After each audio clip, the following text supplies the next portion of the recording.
इस प्रकार अभी हम प्रोकैरियोटिक कोशिका के बारे में बताए थे और प्रोकैरियोटिक कोशिका में हमने आपको बताया कि प्रोकैरियोटिक कोशिका एक कोशिकीय जीव होते हैं जिन्हें सूक्ष्मदर्शी के बिना नहीं देखा जा सकता है। ऐसे जीवों को सूक्ष्म जीव कहा जाता है। ये सूक्ष्म जीव एक कोशिकीय होते हैं और उनमें सभी क्रियाएं एक ही कोशिका में संपन्न होती है। पिछले क्लास में हमने प्रोकैरियोटिक कोशिका अर्थात एक कोशिकीय कोशिका के बारे में वर्णन किया है। इसके बाद में आगे आज हम देखते हैं कि यूकैरियोटिक कोशिका क्या है, बहुकोशिका क्या है। तो जिस प्रकार अगर किसी भवन का, इमारत का, मकान का निर्माण बहुकोशिकीय कोशिकाओं से मिलकर बना होता है, ठीक उसी प्रकार भवन इमारत का निर्माण छोटे छोटे ईंटों से मिलकर बना होता है। हमारे शरीर की कार्यात्मक एवं संरचनात्मक इकाई होती है जिसे कोशिका कहते हैं। कोशिका क्या है? कोशिका हमारे शरीर में पाई जाती है जो एक इकाई होती है और ये मिलकर के पूरे शरीर का निर्माण करती है। इसी प्रकार जब हम कोशिका के बारे में पढ़ते हैं तो पादप कोशिका की संरचना, पादप कोशिका की संरचना के अंतर्गत आता है। तो इसे ग्रीक भाषा से लिया गया है जिसे कहा जाता है यूकैरियोट। बहुकोशिका को उसमें ग्रीक भाषा में कहा जाता है यूकैरियोट। यूकैरियोट यूकैरियोट दो शब्दों से मिलकर बना है जिसमें कहा जाता है यू मीन्स होता है ट्रू और कैरियोट मीन्स KARY। कैरियोट मीन्स होता है न्यूक्लियस। न्यूक्लियस अर्थात जिस कोशिका में सत्य केंद्रक, केंद्रक कला, 80S राइबोसोम, माइटोकॉन्ड्रिया, गाल्जी का एंडोप्लाज्मिक रेटिकुलम, केंद्रक, केंद्रिका पाई जाती है उसे कहा जाता है बहुकोशिका। अब इसमें बात किया जाए कि यू मीन्स होता है ट्रू। ट्रू मतलब होता है सत्य और सत्य मतलब केंद्रक, जिसमें सत्य वास्तविक केंद्रक पाया जाता है जैसा कि चित्र में अभी हम आपको बताएंगे। और कैरियोट माने होता है न्यूक्लियस। तो जब बहुकोशिकीय कोशिका का अध्ययन हम इलेक्ट्रॉन सूक्ष्मदर्शी की सहायता से करते हैं तो उसमें स्पष्ट होता है कि एक पादप प्रारूपिक कोशिका में एक स्पष्ट सबसे बाहर की तरफ एक कोशिका भित्ति होती है और कोशिका भित्ति क्या करती है कि उसको प्रोटेक्शन प्रदान करती है, सुरक्षा प्रदान करती है। और उसी प्रकार जब कोशिका के अंदर देखा जाता है, अध्ययन किया जाता है, सूक्ष्म अध्ययन किया जाता है तो कोशिका में स्पष्ट होता है कि कोशिका के अंदर एक स्पष्ट केंद्रक, केंद्रक कला, माइटोकॉन्ड्रिया, गाल्जी काय, एंडोप्लाज्मिक रेटिकुलम, केंद्रक, केंद्रिका और केंद्रक के बाहर कोशिका द्रव्य होता है। जो सभी कोशिकांग केंद्रक और केंद्रिका को छोड़ करके सभी कोशिकांग कोशिका के द्रव्य कोशिका द्रव्य में पाए जाते हैं। ये कोशिका द्रव्य में पाए जाने वाले प्रमुख कोशिकांग होते हैं। जैसे कि आप इसमें देख सकते हैं कि पादप कोशिका में सबसे बाहर ये हरा वाला बाहर का भाग है जो कोशिका भित्ति होती है। यह कोशिका भित्ति क्या करती है? पौधों में बाहरी एक लेयर का निर्माण करती है, कोशिका भित्ति का निर्माण करती है। और ये क्या करती है? बाहर से अगर अतिरिक्त जल के अवशोषण को रोकती है, पौधे को सुरक्षा प्रदान करती है और पौधों में उत्सर्जी पदार्थों को बाहर करने का कार्य करती है। क्योंकि कोशिका भित्ति पौधों का सबसे बाहरी स्तर होता है जिसके द्वारा टेजिन, रेनिन, गोंद आदि उत्सर्जी पदार्थ का त्याग करते हैं पौधे, वो कोशिका भित्ति के द्वारा होता है। कोशिका भित्ति एक मोटी संरचना होती है जो सेलुलोज की बनी होती है जिसे पॉलीसैकेराइड भी कहते हैं। कोशिका भित्ति भी पौधों में प्रकाश संश्लेषण क्रिया में भाग लेती है, लेकिन जब इसके कोशिका के अंदर अगर हम इसके अंदर अध्ययन करते हैं तो पाते हैं कि सबसे बड़ा एक ये भाग पाया जाता है कोशिका के अंदर, बड़ा बैकवॉल जिसे कहते हैं या रिक्तिका कहते हैं या इसे रसधानी भी कहा जाता है। पादप कोशिका में रिक्तिका जंतु कोशिका की अपेक्षा अधिक बड़ी पाई जाती है, जबकि जंतु कोशिका में रिक्तिका बहुत छोटी या नहीं पाई जाती है। लेकिन ये रिक्तिका या रसधानी है, खाली स्थान होता है जो केंद्रक के बाहर कोशिका द्रव्य में पाई जाती है, इसे रसधानी कहते हैं। फिर इसके बाद में बात आता है कि रसधानी के बाद इसमें देखा जाता है तो एक केंद्रक होता है। केंद्रक चारों तरफ केंद्रक कला द्वारा घिरा होता है और केंद्रक के अंदर क्रोमैटिन जो क्रोमैटिन के रूप में होता है, धागे के रूप में होता है, जाल जैसी संरचना बनाता है। यह कोशिका विभाजन के समय तेजी से विभाजन द्वारा गुणसूत्र में परिवर्तित हो जाता है, जिसके कारण कोशिका विभाजन होती है। इसके बाद में जब केंद्रक की बात आती है तो केंद्रक की खोज रॉबर्ट ब्राउन ने 1831 में किया था। उन्होंने सूक्ष्म संरचना का अध्ययन देखा और पाया कि केंद्रक के अंदर एक धसा हुआ अर्धचंद्राकार भाग होता है, जिसे उन्होंने केंद्रक कहा। केंद्रक के बाहर एक केंद्रक कला होता है और केंद्रक कला वह झिल्ली होती है जो कोशिका द्रव्य तथा प्रोटोप्लाज्म या जीव द्रव्य को या आनुवांशिकी पदार्थ को अलग करने का कार्य करती है। तो केंद्रक की खोज 1831 में रॉबर्ट ब्राउन ने किया और केंद्रक के अंदर जीव द्रव्य भी पाया जाता है और जीव द्रव्य के साथ साथ इसमें क्या होता है, एक गोलाकार अर्धचंद्राकार गोलाकार भाग होता है जो राइबोन्यूक्लियोप्रोटीन का बना होता है और इसे कहते हैं केंद्रिका। केंद्रिका की खोज फोंटाना ने 1781 में सर्वप्रथम किया था और केंद्रिका का मानना है वैज्ञानिकों का, बहुत से लोगों का, महान दार्शनिकों का, वैज्ञानिकों का मानना है कि जिस कोशिका में केंद्रिका नष्ट हो जाती है उस कोशिका का केंद्रक भी नष्ट हो जाता है और केंद्रक नष्ट हो जाता है तो कोशिका की मृत्यु हो जाती है। इसके बाद ये रहा तो केंद्रक के बारे में और केंद्रिका के बारे में और क्रोमैटिन के बारे में। क्रोमैटिन ही गुणसूत्र का निर्माण करती है जिससे एक कोशिका से दूसरी कोशिका का निर्माण होती है और निरंतर पौधे व जंतुओं में वृद्धि होती रहती है। इसके बाद में देखा जाता है कि इसके अंदर एक अर्ध स्वायत्त कोशिकांग होते हैं जो झिल्ली में बंद होते हैं, दोहरी झिल्ली से बंद होते हैं, जैसे कि माइटोकांड्रिया। माइटोकांड्रिया की बात की जाए तो माइटोकांड्रिया को कोशिका का पावर हाउस कहा जाता है और माइटोकांड्रिया की खोज सर्वप्रथम कोलिकर ने 1850 में किया था। इसके बाद में वो कुछ उसके बारे में वर्णन नहीं कर पाए, उन्होंने केवल देखा, माइटोकांड्रिया को देखा और उसके बारे में कुछ वर्णन नहीं किए।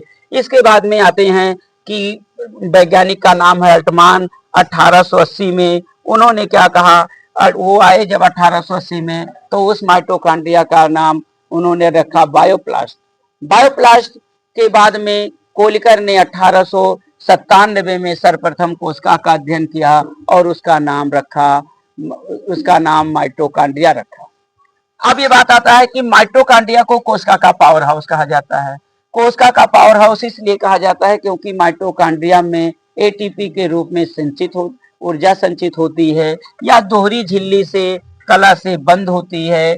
आंतरिक झिल्ली अनेक उंगली के समान प्रवर्धों में बटी होती है जिसे क्रिस्टी कहते हैं। क्रिस्टी पर F1 कण या पराक्सीसोम पाए जाते हैं और वैज्ञानिकों का मानना है कि इसी पराक्सीसोम या क्रिस्टी पर पाए जाने वाले F1 कण में एटीपी के रूप में संचित होती है। इसके अतिरिक्त इस माइटोकांड्रिया की बाहरी झिल्ली सपाट होती है, आंतरिक झिल्ली उंगली के समान कई प्रवर्धों में बटी होती है जिसे क्रिस्टी कहते हैं। अगर माइटोकांड्रिया की बात की जाए तो माइटोकांड्रिया लगभग सभी कोशिकांगों में पाए जाते हैं, सभी कोशिकांगों में, और अगर इसका संख्या देखा जाए तो एक कोशिका में 20 से 40 माइटोकांड्रिया होती है। माइटोकांड्रिया की बाहरी झिल्ली सपाट होती है और इसके अंदर पाए जाते हैं 70 यस राइबोसोम और पाया जाता है डीएनए। माइटोकांड्रियल डीएनए पाया जाता है। उस डीएनए का काम है कि जिस कोशिका में पाई जाती है उसी कोशिका के पुनः नई कोशिका बनाने का काम करती है, जिसे क्या कहते हैं, माइटोकांड्रियल डीएनए। तो अब इसके बाद में अगर बात आता है तो एक आया, ये कहते हैं कि हरित लवक। हरित लवक की खोज सर्वप्रथम सिम्पर नामक वैज्ञानिक ने 1885 में किया था और उन्होंने हरित लवक का वर्णन किया।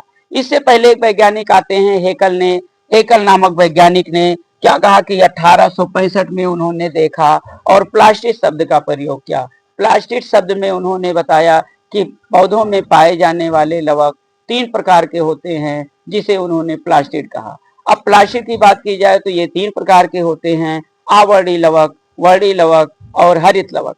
अब बात की जाए जो प्रकृति में, जैसे मिट्टी के अंदर आलू, जिमीकंद, घुइया और अरबी, ये जो पाए जाते हैं, इनमें क्या होता है, एक प्राकृतिक रंग होता है जिसे आवर्णी लवक कहते हैं, जबकि एक पौधों में जो हरा भाग, पौधे का तना, पत्ती, हरा भाग दिखाई देता है उसे हरित लवक कहते हैं। और एक वर्णी लवक होता है। वर्णी लवक मतलब वर्ण रंग युक्त होते हैं।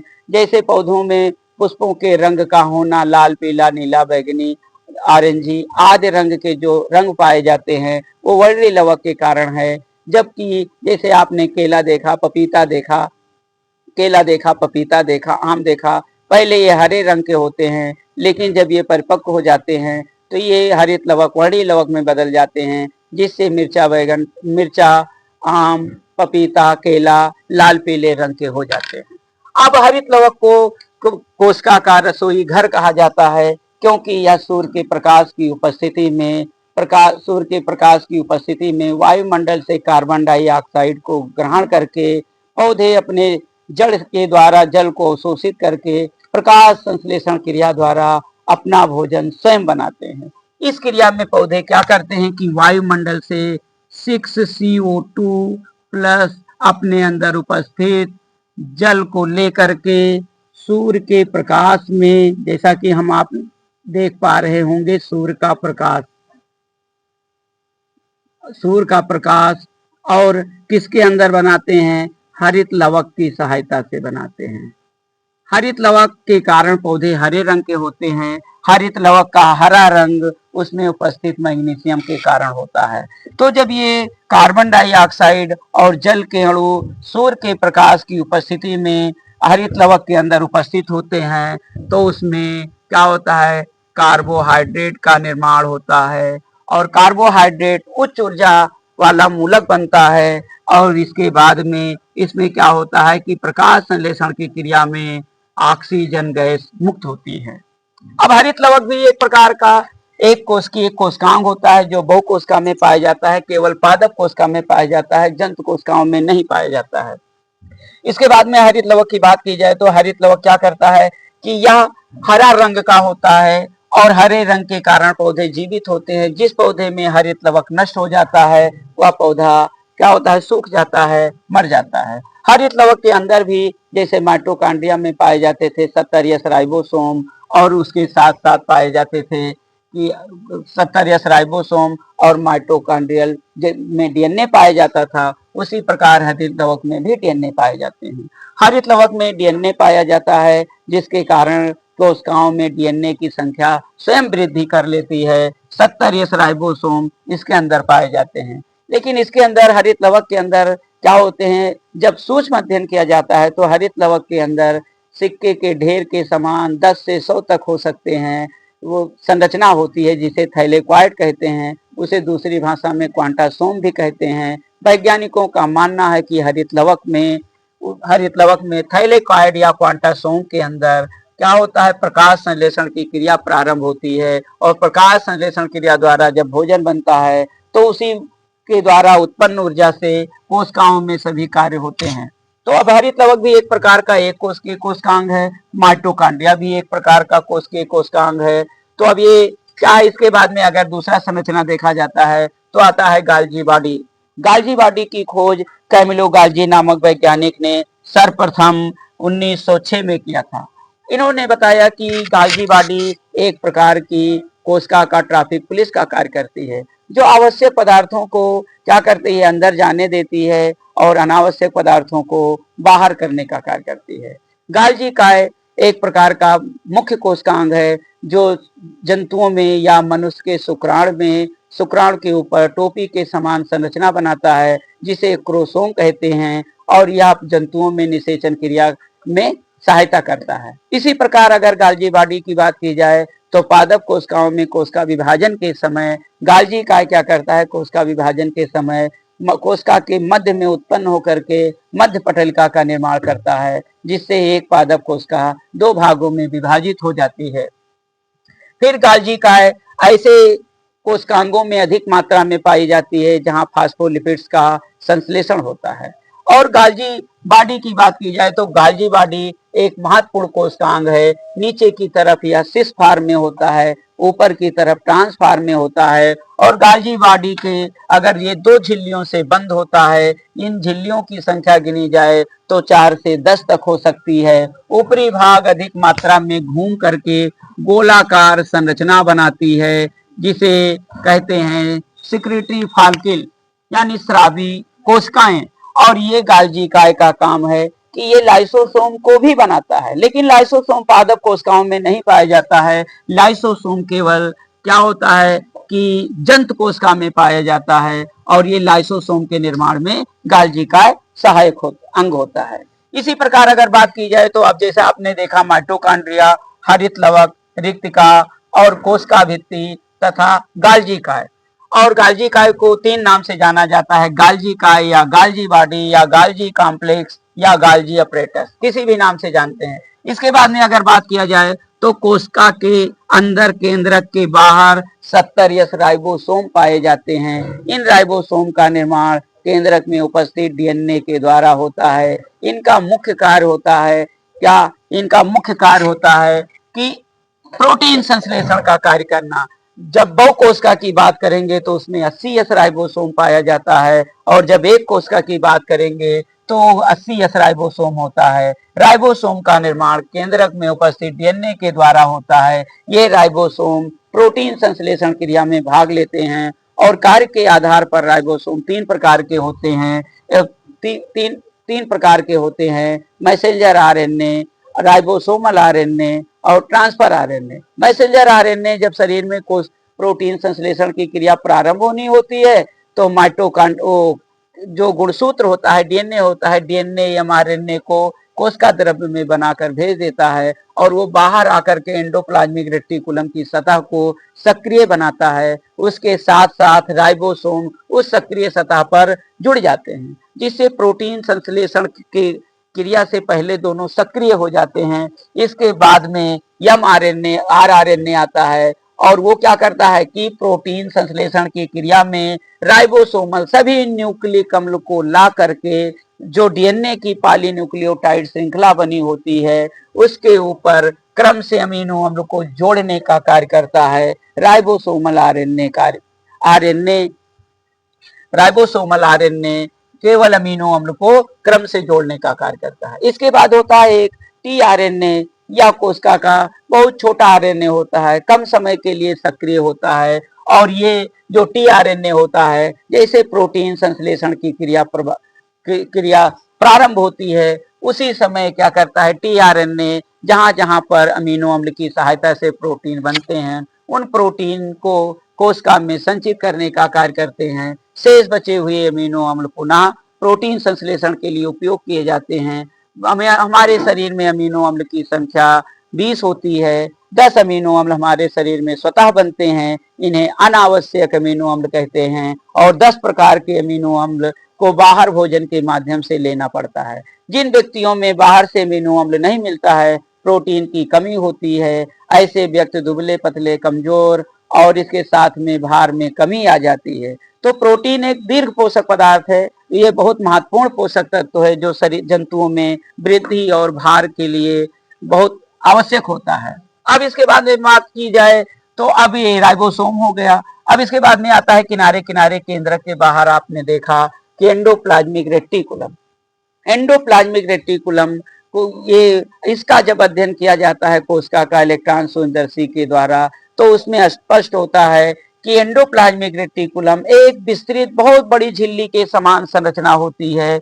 इसका काम है मुख्य रूप से प्रोटीन संश्लेषण करना। लेकिन अगर इसको देखा जाए संरचना के आधार पर तो ये एंडोप्लाज्मिक रेटिकुलम 2 प्रकार के होते हैं। जैसा कि चित्र में आप देख सकते हैं, ये एंडोप्लाज्मिक रेटिकुलम झिल्ली होती है, इसके ऊपर महीन महीन जो बिंदी रखी है इसे कहते हैं 70 यस राइबोसोम। तो जिस एंडोप्लाज्मिक रेटिकुलम से राइबोसोम जुड़े होते हैं उसे कहा जाता है रफ एंडोप्लाज्मिक रेटिकुलम, या कणिका में एंडोप्लाज्मिक रेटिकुलम, या दानेदार एंडोप्लाज्मिक रेटिकुलम। ये एंडोप्लाज्मिक रेटिकुलम ही क्या करते हैं प्रोटीन संश्लेषण क्रिया में भाग लेते हैं।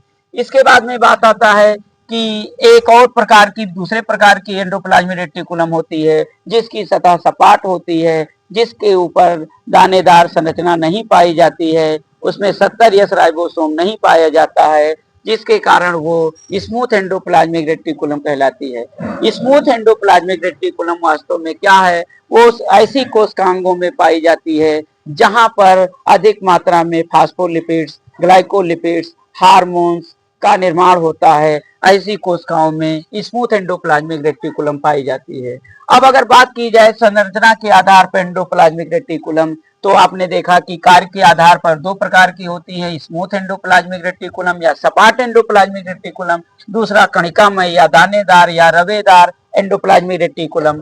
तो अब ये दो प्रकार की होती है, लेकिन जब संरचना की बात की जाती है तो ये क्या करते हैं, ये जिस प्रकार गाल्जी काय हमने बताया कि सिक्रेटरी वेस्किल अर्थात लाइसोसोम का निर्माण करती है, उसी प्रकार ये एंडोप्लाज्मिक रेटिकुलम भी उसके निर्माण में, लाइसोसोम के निर्माण में महत्वपूर्ण भूमिका निभाती है। लेकिन ये देखा जाए तो तीन प्रकार के होते हैं। एक होता है थैली के समान ऐसी संरचनाएं होती हैं, अंडाकार थैलियों के समान, अंडाकार बेस्किल्स कहा जाता है, अंडाकार गोलाकार संरचना होती है। एक होती है सिस्टर्नी, ऐसे लंबी लंबी, ये इस प्रकार की होती हैं। तो संरचना में दो प्रकार का, जैसा कि हमने आपको बनाकर दिखाया, और तीसरे प्रकार की जो होती है वो शाखाओं में बटी होती है, जैसे आप देख रहे हैं कि हम बता रहे हैं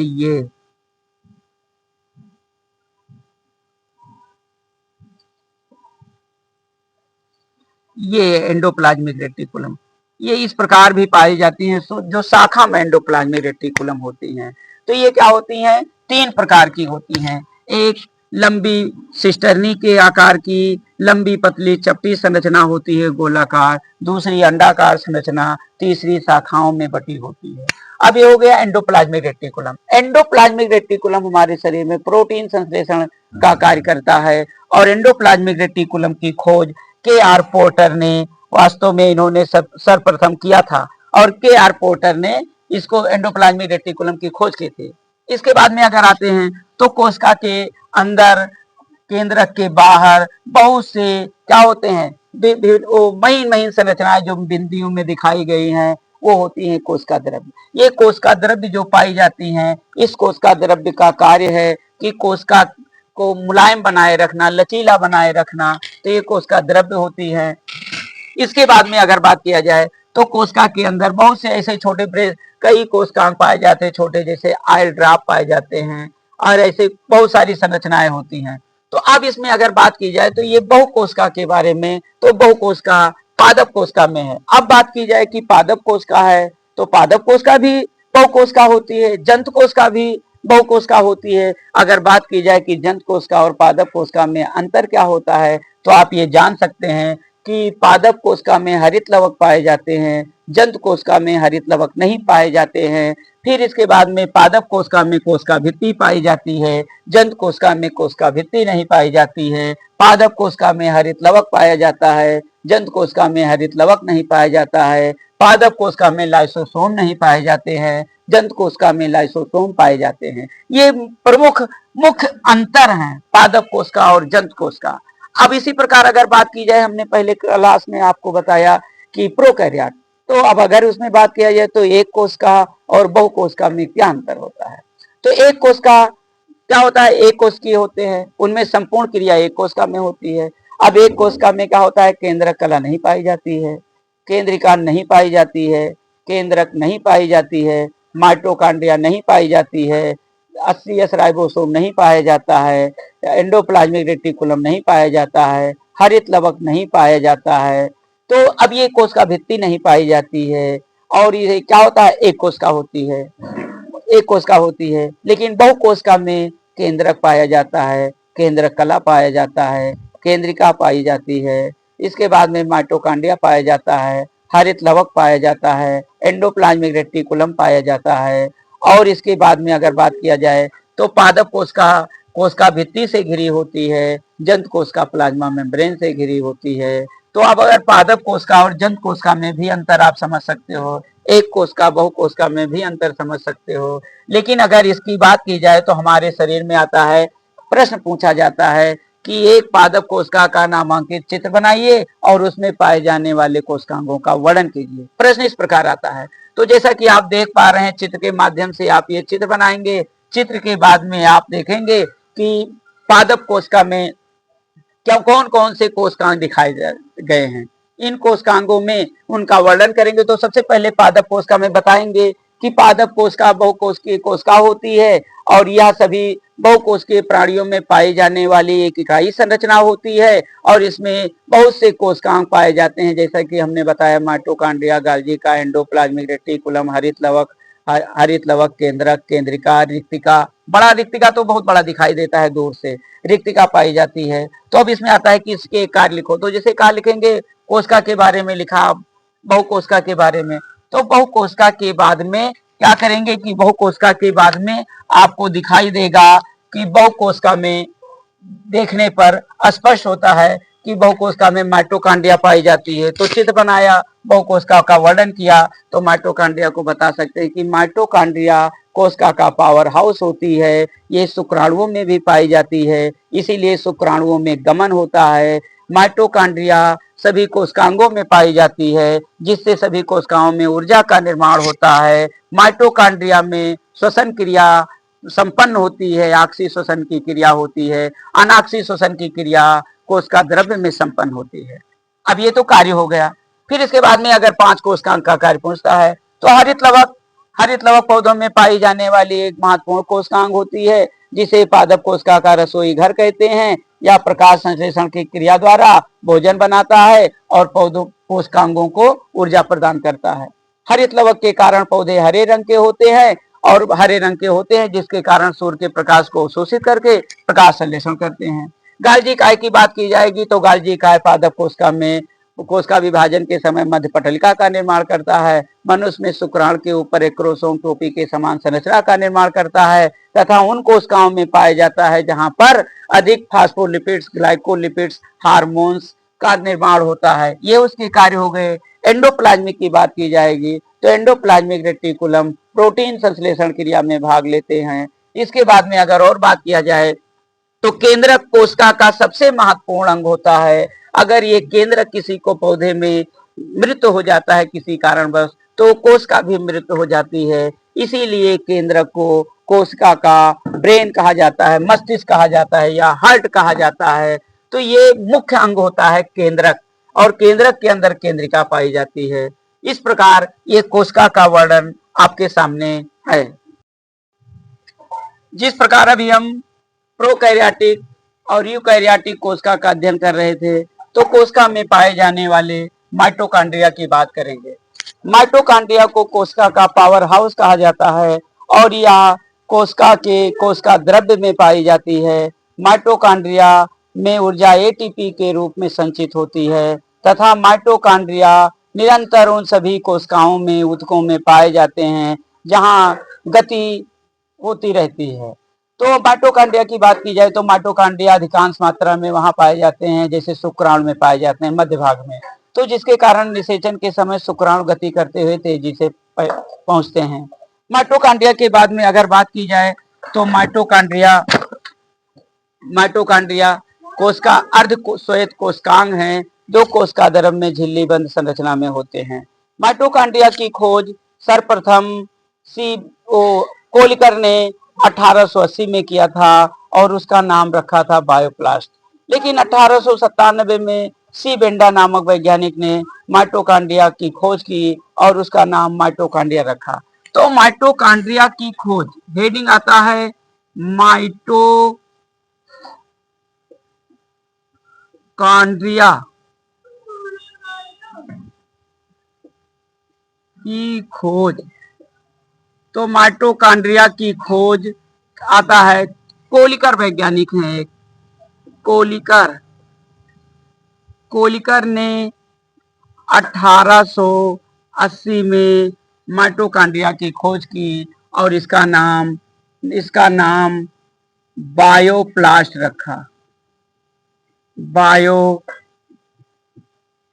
रखा। इसके बाद में ये आ गए सी बेंडा नामक वैज्ञानिक। सी बेंडा ने 1897 में माइटोकॉन्ड्रिया की खोज की और उसका नाम माइटोकॉन्ड्रिया रखा।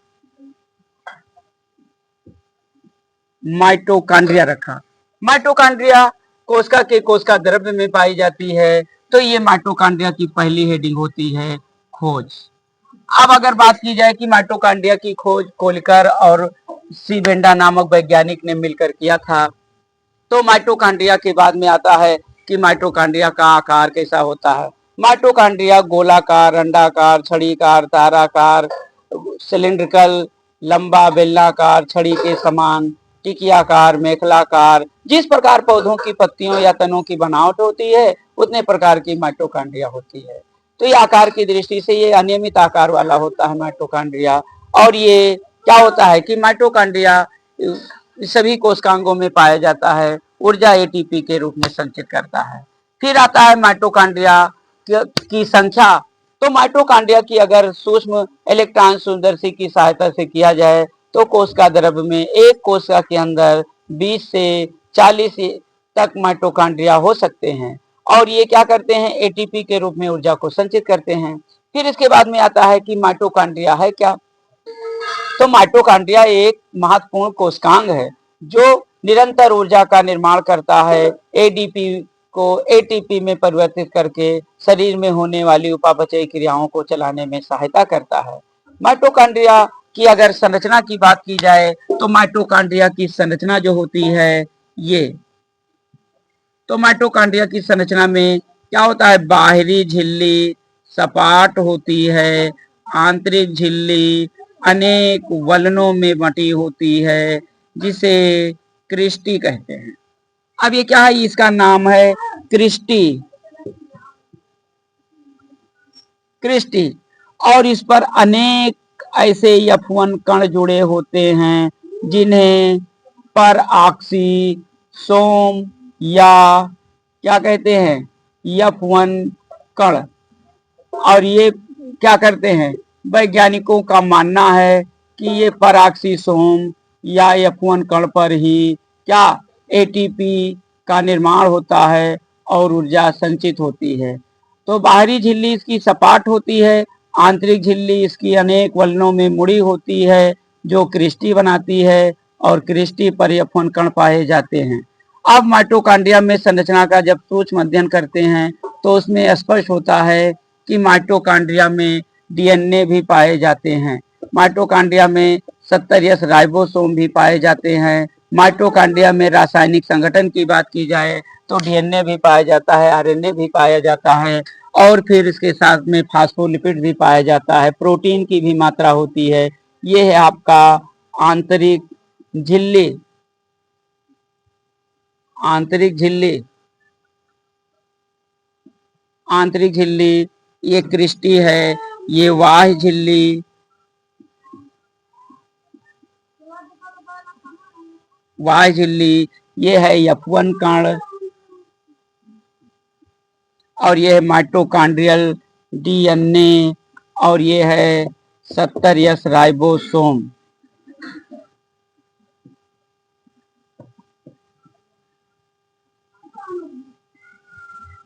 राइबोसोम। अब बात आता है माइटोकॉन्ड्रिया की संरचना का। तो माइटोकॉन्ड्रिया की संरचना का जब अध्ययन करते हैं तो माइटोकॉन्ड्रिया क्या होती है, बाहरी झिल्ली सपाट होती है, आंतरिक झिल्ली अनेक वलनों में मुड़ करके उंगली के समान प्रवर्ध बनाती है जिसे क्रिस्टी कहते हैं। क्रिस्टी पर अनेक पराक्सीसोम या F1 कण होते हैं और ये क्या करते हैं कि ऊर्जा का निर्माण एडीपी को एटीपी में कन्वर्ट करते हैं। अब माइटोकॉन्ड्रिया की संरचना के बाद आता है कि माइटोकॉन्ड्रिया क्या करता है, माइटोकॉन्ड्रिया का क्या कार्य है। तो माइटोकॉन्ड्रिया हमारे शरीर में निरंतर उपापचयी क्रियाओं के लिए ऊर्जा उत्पन्न करता है और माइटोकॉन्ड्रिया में क्या होता है, श्वसन क्रिया। माइटोकॉन्ड्रिया में वो माइटोकॉन्ड्रिया शुक्राणु में पाया जाता है जिसके कारण शुक्राणु गतिमान होता है और माइटोकॉन्ड्रिया के बारे में अध्ययन करने पर स्पष्ट होता है कि माइटोकॉन्ड्रिया ही शरीर में ऊर्जा का घर होता है, ऊर्जा का निर्माण करता है जो कोशिका के अंदर कोशिका द्रव्य में पाया जाता है। और ये माइटोकॉन्ड्रिया पौधों में भी पाई जाती है, जंतुओं में भी पाई जाती है, जो गतिमान करने वाली कोशिकाएं होती हैं सब में माइटोकॉन्ड्रिया होती है। तो माइटोकॉन्ड्रिया को कोशिका का पावर हाउस कहते हैं और यह सभी यूकैरियोटिक यानी बहुकोशिकीय कोशिका में पाई जाती है, चाहे पादप कोशिका हो चाहे जंतु कोशिका हो। अगर कार्य की बात की जाए तो ये श्वसन क्रिया में भाग लेता है, श्वसन श्रृंखलाओं में, जिससे क्या होता है रुधिर और ऑक्सीजन का परिवहन होता है और ऊर्जा का निर्माण करता है। इसमें डीएनए पाए जाने के कारण यह अपनी संख्या में स्वयं वृद्धि कर लेता है। यह एक प्रकार का एक कोशिकीय कोशिकांग है। तो माइटोकॉन्ड्रिया एक महत्वपूर्ण कोशिकांग है। जैसा कि अभी माइटोकॉन्ड्रिया के बारे में आपको बताया गया, उसमें पाए जाने वाले महत्वपूर्ण कोशिकांग एंडोप्लाज्मिक रेटिकुलम। एंडोप्लाज्मिक रेटिकुलम कोशिका द्रव्य में पाई जाने वाली सबसे बड़ी झिल्ली होती है और यह केंद्र को चारों ओर से घेरे रहती है। एंडोप्लाज्मिक रेटिकुलम दो प्रकार की होती है, एक सपाट या स्मूथ या चिकनी एंडोप्लाज्मिक रेटिकुलम होती है। दूसरी एंडोप्लाज्मिक रेटिकुलम जो होती है रफ या दानेदार या कणिका में एंडोप्लाज्मिक रेटिकुलम होती है। एंडोप्लाज्मिक रेटिकुलम कोशिकाओं में प्रोटीन संश्लेषण कार्य करता है, प्रोटीन का निर्माण करता है, शरीर के वृद्धि विकास में सहायक होता है। एंडोप्लाज्मिक रेटिकुलम की खोज की बात की जाए तो एंडोप्लाज्मिक रेटिकुलम की खोज के.आर. पोर्टर ने 1945 में किया था।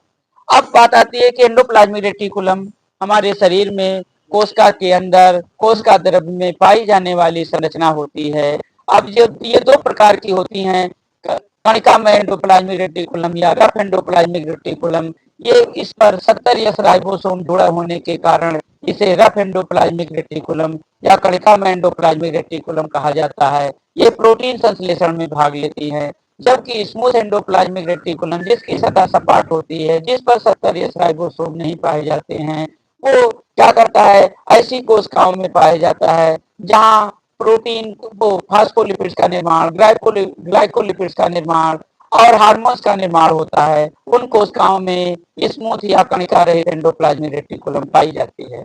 अब एंडोप्लाज्मिक रेटिकुलम की अगर संरचना की बात की जाए तो एंडोप्लाज्मिक रेटिकुलम क्या होता है, ये ऐसे ये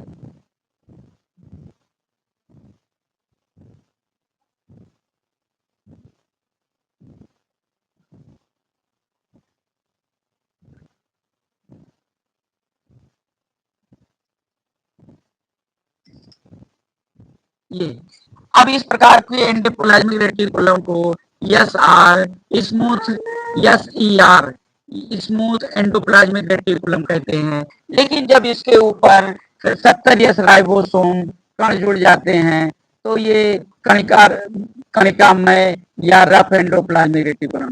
तो जब ये एंडोप्लाज्मिक रेटिकुलम पर ये पाए जाएंगे राइबोसोम 70S, तो इसे कहा जाएगा कणिकामय या रफ एंडोप्लाज्मिक रेटिकुलम। और जब 70S राइबोसोम नहीं पाए जाएंगे तो उसे कहा जाएगा smooth endoplasmic reticulum. Endoplasmic reticulum की बात की जाए तो संरचना के आधार पर तीन प्रकार के होते हैं। एक ये होता है जिसे कहते हैं थैलियां, थैली के समान अंडाकार थैली के समान संरचना होती है, ऐसे अनियमित गोलाकार संरचना होती है, तो इन्हें थैलियां कहते हैं। और इसके बाद में कुछ एंडोप्लाज्मिक रेटिकुलम समांतर गोल चपटी लंबी नलिका के समान होती है, जिस पर 70S राइबोसोम जुड़े होते हैं, इसे सिस्टर्नी कहा जाता है।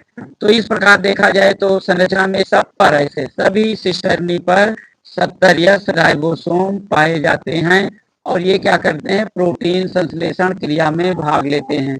और जिन पर नहीं पाया जाता है वह प्रोटीन संश्लेषण नहीं करते हैं, जैसे कि आपके सामने बना दिया।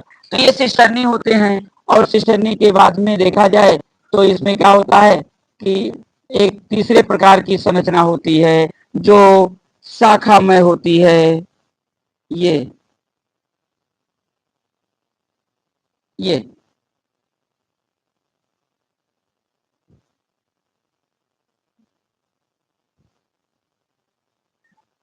ये तो अगर संरचना की बात की जाए तो संरचना के आधार पर एंडोप्लाज्मिक रेटिकुलम तीन प्रकार की होती हैं, खैलियां होती हैं और इसे सिस्टर्नी कहते हैं। सिस्टर्नी ये प्लेट के आकार की लंबी नलिकाकार संरचना होती है जिस पर 70S राइबोसोम होते हैं और ये नलिकाएं होती हैं जिन्हें कहा जाता है शाखा युक्त नलिकाएं। तो एंडोप्लाज्मिक रेटिकुलम तीन प्रकार की संरचना के आधार पर होती हैं और राइबोसोम की उपस्थिति के आधार पर कणिका में एंडोप्लाज्मिक रेटिकुलम और कणिका विहीन एंडोप्लाज्मिक रेटिकुलम होती है।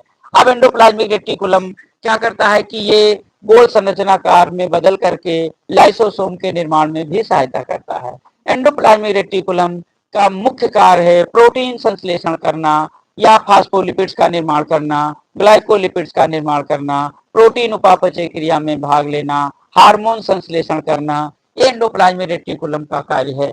इसके अतिरिक्त एंडोप्लाज्मिक रेटिकुलम के अगर आगे बात किया जाए तो एंडोप्लाज्मिक रेटिकुलम कोशिका द्रव्य में पाया जाने वाला सबसे महत्वपूर्ण कोशिकांग होता है। या कोशिका में प्रोटीन संश्लेषण क्रिया में भाग लेता है, फास्फोलिपिड संश्लेषण में निर्माण में भाग लेता है, ग्लाइकोलिपिड्स के निर्माण क्रिया में भाग लेता है। और क्या करता है, इसके साथ साथ या पाई जाने वाली एक झिल्ली होती है। एक कोशिकीय कोशिकाओं में एंडोप्लाज्मिक रेटिकुलम नहीं पाई जाती है, बहुकोशिकीय चाहे पादप हो या जंतु हो, ये एंडोप्लाज्मिक रेटिकुलम पाई जाती है, जो केंद्रक को चारों ओर से घेरे रहती है और घेरने के बाद में केंद्रक को सहारा प्रदान करती है। और ये इसमें क्या होते हैं कि इसके ऊपर राइबोसोम 70S पाए जाते हैं। इस प्रकार ये एंडोप्लाज्मिक रेटिकुलम एक महत्वपूर्ण कोशिकांग है। अब एक कोशिका में पाए जाने वाला एक महत्वपूर्ण कोशिकांग है जिसे हरित लवक कहते हैं। हरित लवक को कोशिका का रसोई घर भी कहा जाता है, क्योंकि रसोई घर में जिस प्रकार भोजन बनता है उसी प्रकार हरित लवक के अंदर भी पौधे अपना भोजन बनाते हैं। अब हरित लवक के कारण पौधों के पत्तियों का तनों का रंग हरा होता है, और जिसके कारण वे सूर्य के प्रकाश को शोषित कर पाते हैं। क्योंकि हरा होने के कारण पौधे जीवित होते हैं। जिन पौधों में हरित लवक नष्ट हो जाता है वह पौधे सूख जाते हैं, नष्ट हो जाते हैं, अर्थात मर जाते हैं। तो हरित लवक की खोज सिम्पर ने 1885 में सर्वप्रथम किया था। लेकिन बात आती है कि लवक 3 प्रकार के होते हैं जिन्हें प्लास्टिक कहा जाता है। हेकल नामक वैज्ञानिक ने 1865 में एक लवक की खोज की, प्लास्टिक की खोज की, और प्लास्टिक में उन्होंने बताया कि 3 प्रकार के लवक होते हैं, आवर्णी लवक, वर्णी लवक, हरित लवक। आवर्णी लवक ये प्राकृतिक रूप से जमीन में, मृदा में पाए जाने वाले फलों सब्जियों में जो होते हैं उनका प्राकृतिक रंग होता है, उसे आवर्णी लवक कहते हैं। वर्णी लवक जो होते हैं जैसे आम, मिर्चा, पपीता आदि, सेब, जो पकने पर लाल पीले रंग के हो जाते हैं वह होते हैं वर्णी लवक। और हरित लवक हरे रंग का होता है। लेकिन सवाल आता है कि टमाटर और ये मिर्चा पकने पर लाल क्यों हो जाते हैं? तो जब टमाटर और मिर्चा पकते हैं तो उनमें हरित लवक वर्णी लवक में बदल जाता है, इसलिए टमाटर और मिर्चा का रंग लाल हो जाता है। हरित लवक को कोशिका का रसोई घर कहा जाता है। ये सूर्य के प्रकाश की उपस्थिति में सूर्य के प्रकाश की ऊर्जा को ग्रहण करके वायुमंडल से कार्बन डाइऑक्साइड को लेकर के और अपने अंदर उपस्थित जल की सहायता से प्रकाश संश्लेषण क्रिया द्वारा अपना भोजन स्वयं बनाते हैं। जैसा कि रासायनिक अपक्रिया के द्वारा समझा जा सकता है। 6CO2 + 6H2O और गिव्स आउट, यानी सूर्य का प्रकाश और हरित लवक के अंदर बनाते हैं, तो हरित लवक लिख दीजिए।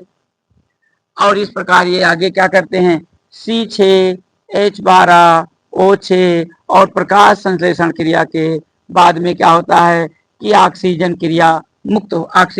मुक्त होती है वायुमंडल में, जिसे सभी जीवधारी ग्रहण करते हैं। इस प्रकार हरित लवक जो होते हैं अपना भोजन बनाने का काम करते हैं। लेकिन जब लवक आता है तो लवक 3 प्रकार के। आवर्णी लवक, अभी हमने जैसा कि बताया, आवर्णी लवक वह लवक होते हैं जो प्राकृतिक रूप से बीजों एवं फलों जो मृदा में पाए जाते हैं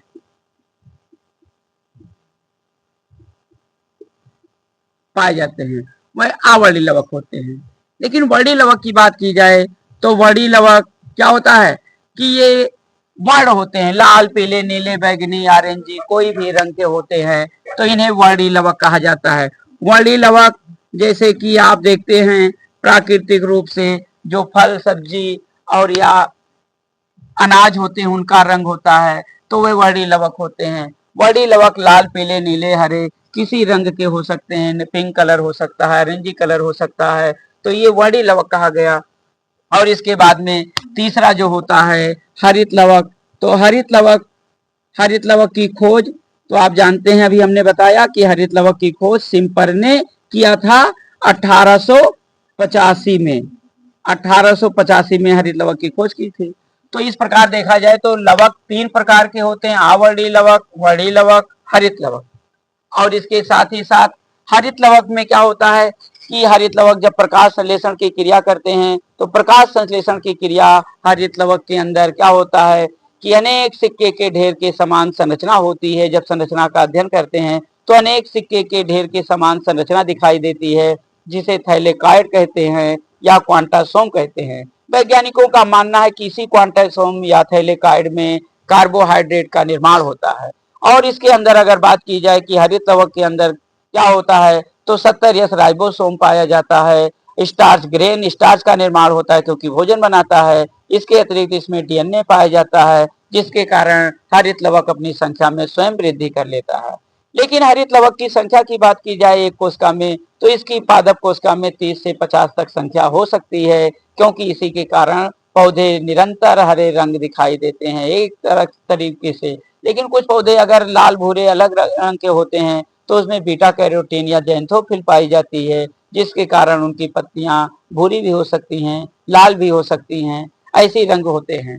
तो अब हरित लवक कोशिका का महत्वपूर्ण अंग है या पौधों में प्रकाश संश्लेषण क्रिया द्वारा भोजन बनाने का काम करता है, पौधे में हरे हरे बनाए रखने का कार्य करता है। और इसके अतिरिक्त ये क्या करता है, भोजन बनाने के साथ साथ पौधों में पोषण प्रदान करने का कार्य करता है।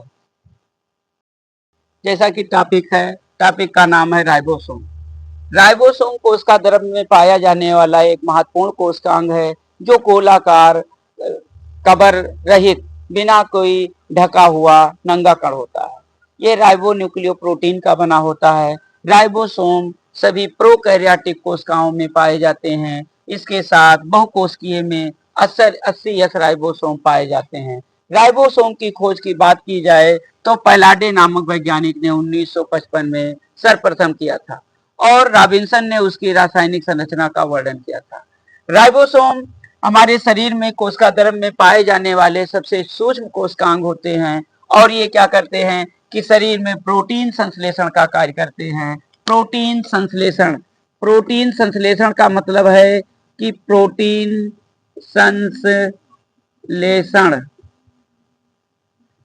संश्लेषण ये बहुकोशिकीय कोशिका में पाई जाती है, एक कोशिकीय कोशिका में नहीं होता है। 70 राइबोसोम केवल एक कोशिकीय कोशिकांग में पाए जाते हैं। 80 राइबोसोम बहुकोशिकीय कोशिकांग में पाए जाते हैं।